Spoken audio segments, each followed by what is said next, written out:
Hey guys, we are back and we're doing it in vlog style today because news just broke that the Nintendo Switch would be using a USB-C type connection for its charging. And this was posted by EB Games in Australia, and it has a picture of the USB connector, and it says at the bottom that it will be an A-type connector with a C-type connection at the end. So a C-type connection looks just like this, except that the front of it has a different shape as far as how it connects to your device.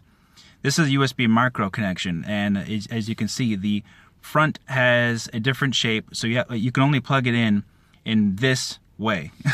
And in USB-C, the connection is rounded, so you can do it either way. You can plug it in to your device, and it won't have any difference in the connection. So that's one difference in it. Now, the other big difference is the technical aspect of it.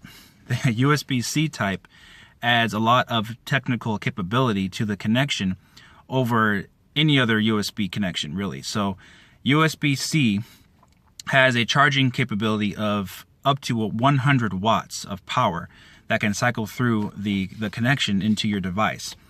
Compared to USB 2.0, which this is based off of, it can only charge up to 2.5 watts to your device. So you got your cell phone charging a lot slower, which is why you need to plug it into a power adapter usually to get it charging much faster, which is why, like on a Samsung Galaxy phone, for example, you have, or any phone really, you have those extra power bricks that it comes with that you can plug it in to your wall, to your outlet, and you can get a lot more power and charge your device at basically like turbo speed, what they call it. And with USB-C type, you can do that without having that extra adapter to it and get a lot more power cycling through to your device up to 100 watts. Now, granted, if you're going to be plugging that into the Nintendo Switch, you're probably going to blow up the Nintendo Switch if you have that much power cycling through it. But charging of it will be a lot better, as far as a lot faster, much faster than your standard USB 2.0 connection. So that's great news. The other great news is that USB-C is the standard that everyone's adopting now. So it's forward thinking for Nintendo, and that's really good for having all different types of connections. And with the Thunderbolt, now Thunderbolt connection is using USB-C. Now, what's so important about Thunderbolt? Basically, AMD, NVIDIA, Intel, they use Thunderbolt. And Thunderbolt is being used for external GPU connections. And this is great because basically you could be connecting an external GPU, however powerful you want it to be, to your device and make it 2 or 3 times, 4 times as powerful. And granted, Nintendo, with their supplemental computing device patent, who knows what they'll do with that. But having it being able to connect with USB Type-C on the Nintendo Switch basically guarantees that it will be forward compatible with Thunderbolt, because Thunderbolt uses USB Type-C.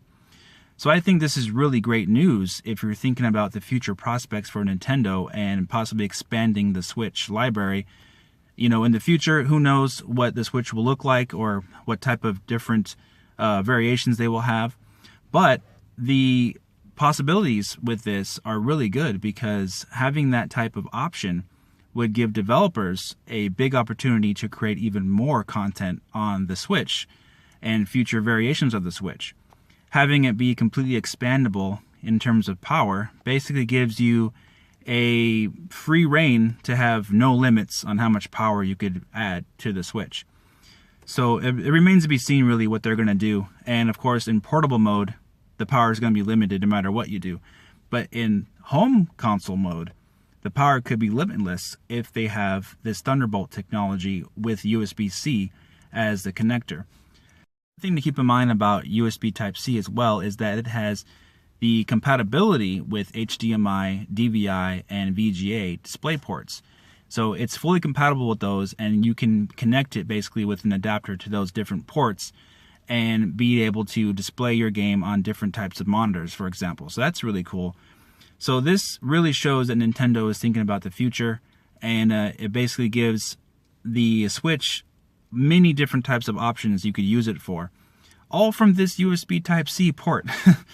That's pretty interesting, don't you think? So USB Type-C, I'm all for it. I think that's great news. So let me know what you guys think in the comment section. Are you excited about this? Are you indifferent? I guess we'll have to wait and see, of course, what type of uses Nintendo does have for this USB Type-C port. But it opens up many different types of possibilities that Nintendo could be using in the future, like we've been talking about. So I think it's exciting, and I think it basically doesn't limit the Switch to just one particular thing. It can open it up to many different possibilities, and that's always good news, in my opinion.